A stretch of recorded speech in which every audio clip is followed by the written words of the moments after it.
Welcome to the Right Now Show, presented by the Laguna Woods Writers Club.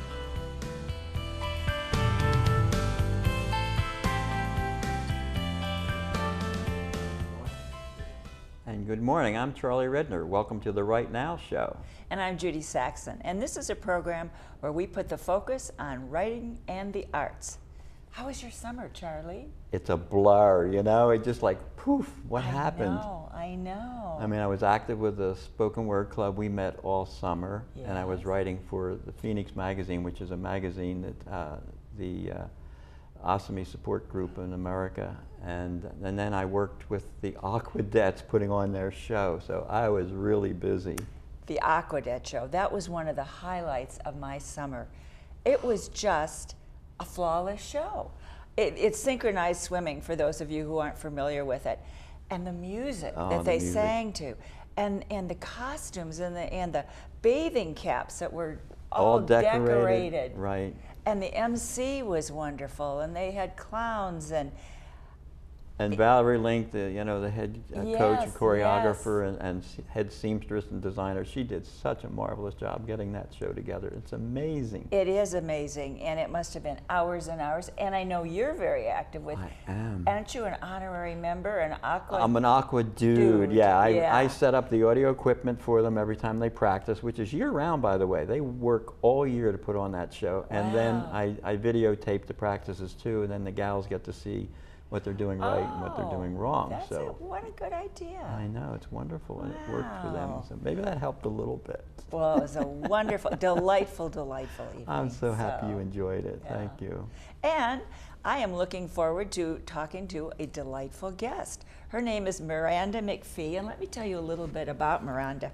She has self-published 3 activity books for young Globetrotters. She edits and publishes the Village Stories anthology. She's from London. She has a BS degree in economics. She was in the financial services for 30 years. She was with the London Stock Exchange, the American Stock Exchange. Welcome, Miranda. Hi, Miranda, and she's vice president of the Publishing Club, which she does such a wonderful job, but we'll get into all of that in a little bit. Good morning. It's a pleasure to be here. Thank you for inviting me. Now, how does somebody get on the London Stock Exchange? Really, at that point, by necessity. In 1984, I was out of university and I needed a job. And those were the days when the companies on the some of the companies on the London Stock Exchange were branching out and starting to trade in Europe. It was very embryonic. There were no computers. So I spoke French and German. So I could man the telephones, which sometimes the telephone connections were a little bit dicey, and you'd end up in somebody's talking to a little old lady instead of talking to a broker on the end of the telephone. So that's how it started. And I ended up on the London Stock Exchange because that firm also traded there. So we were trading American Were you a shares. Trader? Were you a broker, or did you? Yes. Just take no, orders? I wasn't on the broker side. I was on the market making side, which is the rough end of the stick, you could say, and that's the path that I followed. So I was slightly out of step with many people who, women in those days didn't really go into that kind of thing. They went into the sales side. Ah, okay. Some of those companies had quotas for women in those days. Oh, I mean, really? this is 30 years ago. Yeah, we've come a long way, I can tell you. Oh, and were you transferred to Paris as a normal, or did you move there and I was volunteered. You volunteered? I was running the French trading desk in London, and they were growing by acquisition. So they bought little companies all the way around Europe. And the way that went is I had a very straight relationship with my boss, and he called me in one day and said, "Okay, your job's going to Paris. Would you like to go too?" Oh, okay. But I was familiar with France. We'd always holidayed there, and I spoke French. So yes, I went for 2 years and stayed 4. Oh. And were you right in Paris? Yes. Wow. Yes, I used to go around the Arc de Triomphe to work. Oh my goodness. Yes. Yes. So did you ever work a day in your life? Did you enjoy that side of the business? We did. We worked really hard because we traded through the Gulf War, and that was, there were volatile markets, and it was hard. But then I moved back to, we were starting computers as they came into the stock markets, which of course today everything's computerized. But we had nothing to take orders around the world that we got from overseas. There was nothing to send orders to the market back. How did you do it? I mean, we were implementing the first. Yes, everything was by phone, by telex, and then by fax. Yes. Did you get a confirmation number from somebody? I mean, yeah, we were doing emails. Yes, it was very, and so Wow. migrating both into computers, but also migrating the way people worked around the world was a fascinating job. I was so lucky to be in that, that epoch, I think. Sounds great. Yeah. It was a fun time. Then you left and came to America, right? I did. Again, I was asked if I'd like to come to America for 2 years, and that was in 1999. And here I am, an American citizen. I'm still here, and I'm staying here. So, I think I knew when I left I wouldn't be back. I Really? loved America and just I wanted something bigger than where I was. And it's, you can do things here and try things here in a way. At the time, it was sort of. You're allowed to just be free here and try something out and see if it works, and if it doesn't, try something else. It was a little bit more closed, I think, in the English environment. There wasn't so much opportunity to just sort of get out and do something different. Did you move over here in the same industry, or did you? Yes, I moved with a company called Instanet, which was owned by Reuters. Oh, And okay. they ended up moving to Times Square. So In New York. Oh my goodness. I lived on 72nd and Broadway, and I had a 3-minute commute down to Times Square. And you were on the American Stock Exchange here. Yes, I was. I was on the staff. So I okay. wasn't actually on the floor there. Weren't And trading that was tricky. That was a little bit like a time warp. They were very, very old-fashioned. Really? Yeah, the way they traded, and trying to bring in new computers was troublesome, I would probably be generous and say. And I was on the staff, and I was a woman, and I was foreign, so, 2 black marks. But I had been a trader, which was almost a black mark because I knew what they were talking about. Oh, dear. So I couldn't be blinkered. That was a tough environment. Then you started writing, right? You said, "There's enough of this stock exchange business. I want to be an author," right? No, Not I never exactly. wanted to be an author, really. Well, my last job on Wall Street was running a research practice. So we did a lot of research and a lot of writing that went with it. And I enjoyed taking a lot of disparate information and making it cohesive. When my husband retired and we moved here, working on Wall Street, getting up at 4 in the morning really wasn't practical. And I said, you know what, I just can't do this anymore. Right. And so I wasn't really looking to do anything. I didn't know what to do. And my best friend, Suzanne, lives in San Francisco. We met in Paris almost 30 years ago now. And we were just sitting in a cafe in San Francisco one day, and it sort of came out. She had a 5-year-old daughter, and she said, I want something that will help my daughter go when I'm sightseeing and learn. And so we ended up writing a book, a children's activity book. And it was this one. We called it Wickedly Awesome Travels, the play on Wickedly. The kid. Yep. Oh, Wickedly, yes. And it was, it's colorful, and it was fun, and it has some French in it. And I put in one of my favorite pieces, which is ice creams, because we used to holiday in France. And my big thing was, you know the price, and you can point how many scoops you want, but you need to know your flavors. Yes. And you need to be able to say please and thank you. Yes. And so this teaches children very straightforward phonetics. None of your upside down characters. You can walk into any store and buy an ice cream by yourself. And as a 7-year-old, I used to think that was so cool. Oh, yes. So we put that in here. And, my name is, and the numbers, but it's a little bit of history bits and funky facts, and, go to the museum and find out the first name of artists, and find a painting you like and say why you like it. So learning and fun, which was the point. So we wrote this thing and found a designer online who did it. So we've never met any of our designers. Oh, wow. And we ended up winning a Family Choice Award. So you got an agent, and you went to one of the major publishing houses, and they offered you a big contract? Not no exactly. agent. So no, we thought, this is such a cool idea. It is. Any publisher is going to lap it up. Well, how stupid were we? I mean, we were so innocent in those days. I knew nothing about publishing. So we ended up deciding to self-publish. And we didn't know anything about that. I'd never heard of CreateSpace. Right. I had no idea how books got on Amazon. But I know how to read. Yes. And there's an awful lot of information on the internet. And I'm one of those people that thinks that there probably isn't a question out there that someone else hasn't already asked.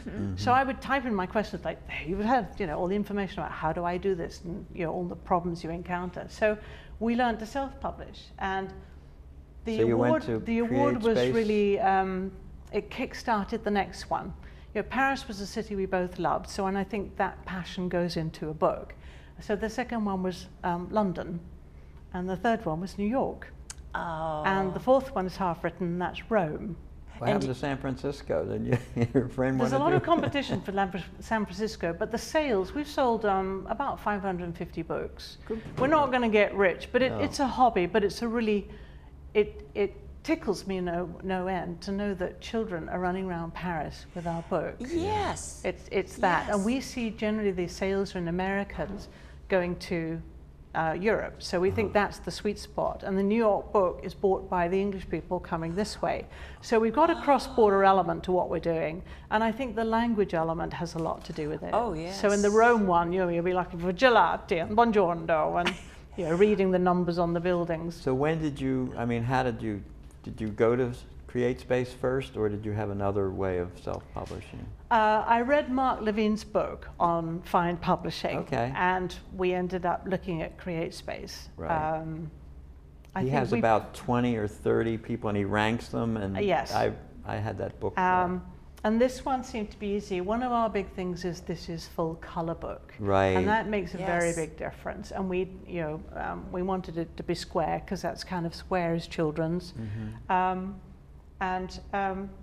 So the size, shape, and color, really. It was cheaper than anywhere else you might go for it. It seemed to be very straightforward. The other thing I liked about CreateSpace is they gave you all the information. Right. You didn't have to have an account to find out how you would publish your book, how much it would cost, what royalties you'd get, how complicated or easy it was. They had a huge forum you could access. Anyone else, I sort of get a little bit turned off with, we'll tell you, but give us your email address. Yes. And and then you get a phone call, and I just, you know, I'm shy, and I didn't want to do that. Yes, I agree. It's really wonderful. They have a little telephone at the bottom when you go on their home screen, and if you click on that, you get a call before you can pick up the phone. They're ringing you. And that's the only service I know in America that I've called. They are superb. And they are great. Talented people. I think it's offshore, but they all know the answers, and they're very, very nice. And that service to me means a lot. Oh, absolutely. Oh, yes, yes. Yeah. I was thinking about your book, how wonderful your books, how wonderful for the parents as they're traveling around, that the children are busy with this book and going to the museum and trying to find the answers. And so it's a wonderful thing. And often it's the parents too. I mean, in one of the French museums, it's go and find the first name of the following 10 artists. And we all know they were Monet and Manny and Picasso, but can you give me their first names? No. So, you know, and then we That's have things cute. like the word funicular in there. And I think, you know, children aged 6 to 11, you need to be learning words that are proper. And let's not dumb it down, let's take it up. Yes. So there's no sort of cartoons in it, but it is fun. We put memorials in it. Obviously in the New York one, there's the 9/11. You're not shying away from any of this stuff. They need to know. You know, I've had my nephew, age 6, asking me, what's a terrorist? And struggling with the answers. So we put in some of the important things, you know, in the top sightseeing site, but tried to make it fun to learn. Yes, yes, and I'm sure it is. Just one thing I was wondering, how did the family circle find out about the books? Was there a contest that you entered, or? Well, I thought that I saw Sonia Marsh, who said to me, I think it's coming soon, and she said she'd written a book and she'd put it in for 8 awards and she'd won a few of them. So I thought, And so we wanted to find an award which was independent, which meant that we needed to pay. And the thing about the Family Choice Awards is it wasn't a first, second, or third. They gave out multiple awards. And so therefore your chance of winning an award was higher. And the other thing we did, they had a travel section. So the section I put the book into is very small, because children's travel books, how many, you know, competing with 2 or 3. You're all by yourself. But I think we surprised ourselves with that. Judy, I think we're going to take a small break. What do you think? I think it's that time. We wound her up and look at her go. We will be right back with hearing more from Miranda McPhee. You're amazing. That is so interesting.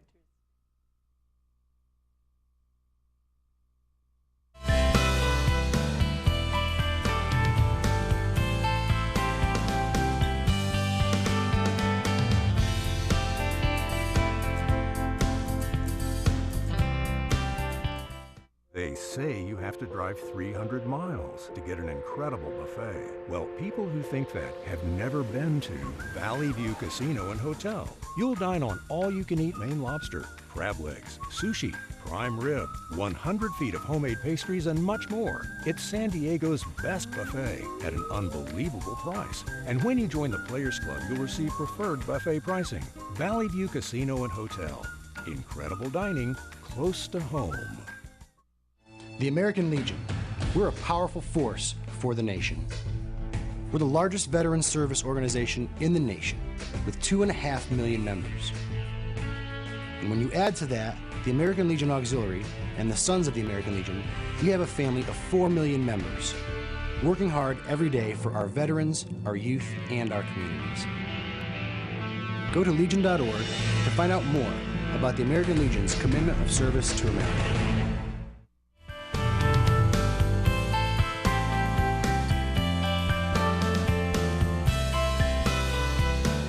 Welcome back to the Right Now Show. We're speaking with Miranda McPhee, who is Vice President of the Publishers Club and has done lots of things. And we were talking about your books. And you've written one about Laguna Woods. I have. This was just a fun one, wickedly awesome fun. It's play on the wickedly awesome in Laguna Woods. It was just a little activity book with all the clubhouses and what's on the wall, and there's always a little bit of a quiz and matching the Spanish and the English street names. This kind of, wonderful. Again, it's the same theme of fun and learning, but this one, all the profit goes to the foundation.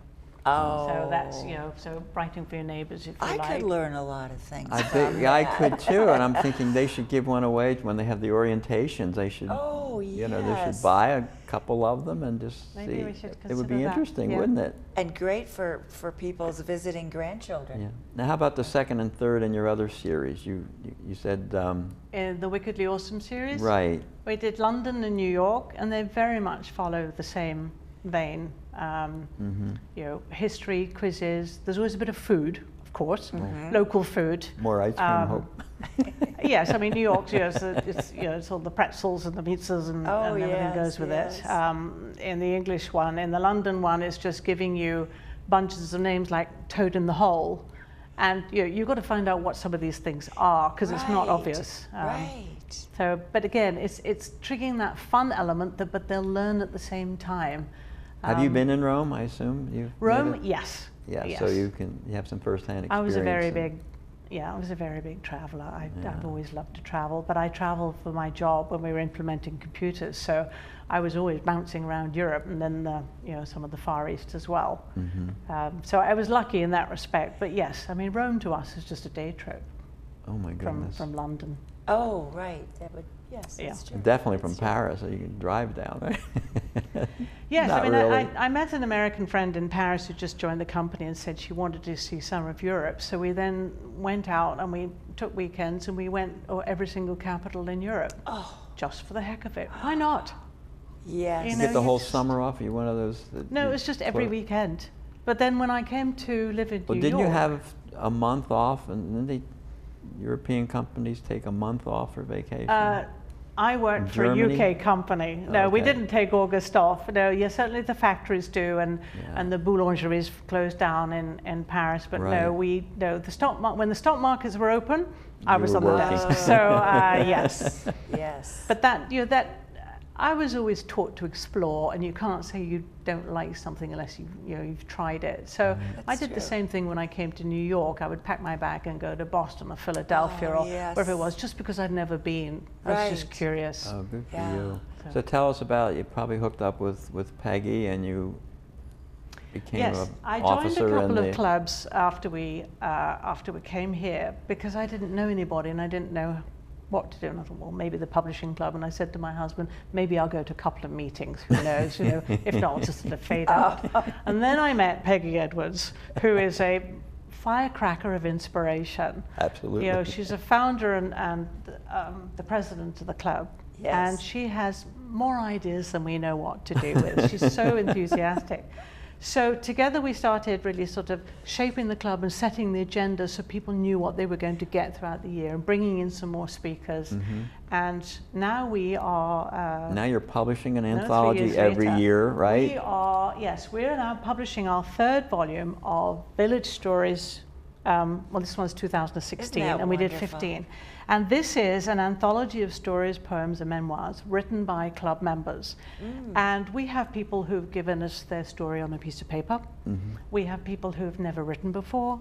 We have award-winning authors. But everybody has a story, but not everyone has a book. That's right. And this, again, goes to the foundation, all the profits from this. And so far, Wonderful. we've sold getting on for 500 books. Oh, good. So we've raised about $750 for the foundation, God and we're bless about you. to publish the next one. And That's great. we do that with CreateSpace. I pull all that together. Oh, But our costs are only down to buying a proof, because none of us charge for our time. They used to That's- charge money, you know, when you sent to CreateSpace, if you made a typo and you wanted to correct it, they used to charge you. Then they stopped doing that. Oh, now Yeah. you can go around 25 Right, times, you and I can have make as done. many proofs as you want to get it right. Yes. That's another terrific. great Yeah. benefit. I mean, Yeah. But people, you know, some people will never have more than one story. Yes. But yeah, yes. we've got 27 published authors and 7 on the go in the club. And this is just a way of, you know, we had a 93-year-old last year who wrote a story in this, and she'd got like 10 brothers and sisters, so she bought her after coffee. When else is she going to get published? Yes. And it's such a great thing to hand out as presents at Christmas. Absolutely. Oh, and Instead of a bottle of wine, you take Yes. some stories. So it's, you know, it's perfect. an affordable with something very personal in it. It's a thrill for the author to see their work printed like that. Yes. Yes. So that's a lot of fun. So And I understand that you help people in the club, is this right, with self-publishing? I do. That is so I- nice, Miranda. And, oh, wow. Well, we do it at my kitchen table. It's pretty much in the same vein as publishing the other books. We just use CreateSpace. I'm not familiar with other publishers, but anyone who wants to do it with CreateSpace. and you do it's- it all in Word, by the way. Yes. I mean, InDesign is a typical, you know, program for doing books, and she does Okay. amazing things just working with My Microsoft own Wickedly Word. Awesome travels are done in design by a designer who's actually in the middle of the UK somewhere, who again I'll never my. meet. And they send you a PDF, you approve it, and then off it goes. Yes. Yeah. Yes, but the others we do. I mean, the Wickedly Awesome Fun in Laguna Woods was done in Word. Okay. Nothing overly complicated, No. I think. But yes, it is very nice to help people What who a come with a gift. manuscript and don't know what to do with it. And then you see someone with a book. You know, they've In spent their 10 years hand. writing this thing and they've got a book. I And it's, know. you know, thank Something heavens they can CreateSpace hold. does make it so easy. Yes. Marketing is a different animal. Oh, yeah. You know, you've got to Oh, be yeah. seen once you've got it. But Yes. but not Yes. everybody wants to write to be seen. Some people just want to write a small story to leave to their family, and That's I think right. that's Exactly. really important. Yes. And you talked I did. about you're getting involved in tracing your ancestry. Is that something Yes. you're I interested did. in I now? have a cousin in Vancouver who I discovered recently, who's been researching our family for many years because my ancestors went out to China. And my mother was actually born in China, so there was a whole who went to China and why, and when did they leave, and what were they doing.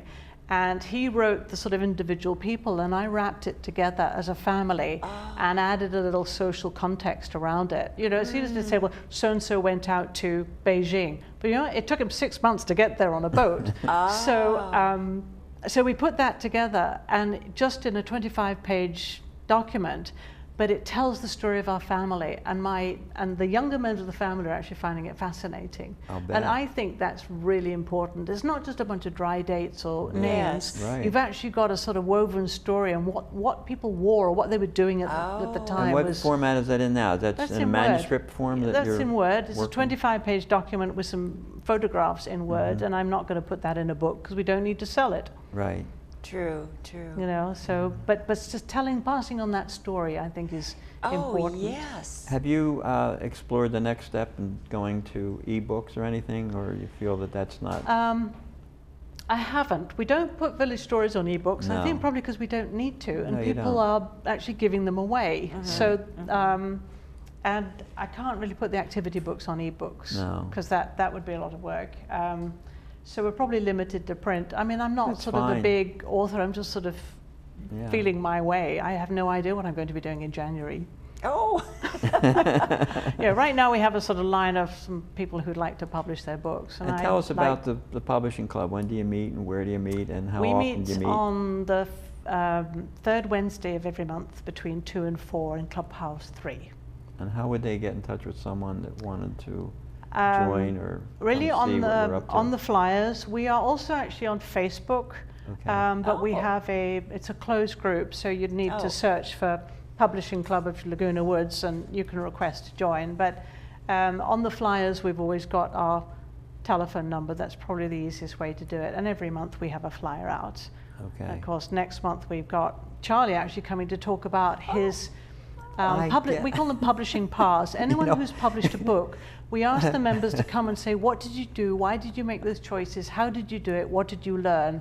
What can you tell us and what can you tell us to avoid? And we have a lot of success just learning from our members or doing Yes. marketing roundtables of have you tried this? Let It's me a tell you very about- mutually supportive Let me group. tell you about, Peggy. I did not volunteer to give a story at the storybook, which you just had. I did not volunteer to teach the class next month. I was volunteered, but I love her. Okay. You don't say no to Peggy. No, I we love her do. dearly. Yeah, we do have events. We have a book signing in the library on November the 11th. Wow. oh, And we good. just had a storytelling event, which was dinner and Heard it was storytelling with wonderful. 60 people, and Charlie did a lovely job. And Oh, I'm everybody was sure. told very interesting stories. A fun event, but people was love to hear fun. stories. We haven't They changed do. since we were knee-high to a grasshopper. Yes, that's true. That's true. You know, the show is coming to a close. It's flown by. Oh it's my flown gosh. by. Do you have? Thank you so much, Miranda. My It's pleasure. Been fun. Really, my pleasure. Do you have some wonderful words of wisdom No. to leave us with? No, no. I had it earlier, but Well, it didn't end up where it's supposed to. I have a quote from George Eliot, who said, "It is never too late to be what you might have been." So for all of you that were thinking of writing a book, I found it. now's the time. You always catch me. I was 40 years old before I became an overnight success and have been publishing for 20 years. That's Mary Carr. She wrote The Liars Club. Oh, yes. A lot of people, yes. like Shakira says, oh, I was an overnight success after 30 years Yes. of, Right. pounding the stages. So anyhow, wow. So anyhow, thank you, Miranda. That was a wonderful Thank you. session. It was. I enjoyed Thank you it very so much. much. And don't forget the Writers Club, the second Friday of the month at 3 o'clock in the Center for Performing Arts in Dining Room 1. That's us. So thank you. I'm Charlie Redner. Take And care. I'm See you around. I'm Judy Saxon. Thanks for watching.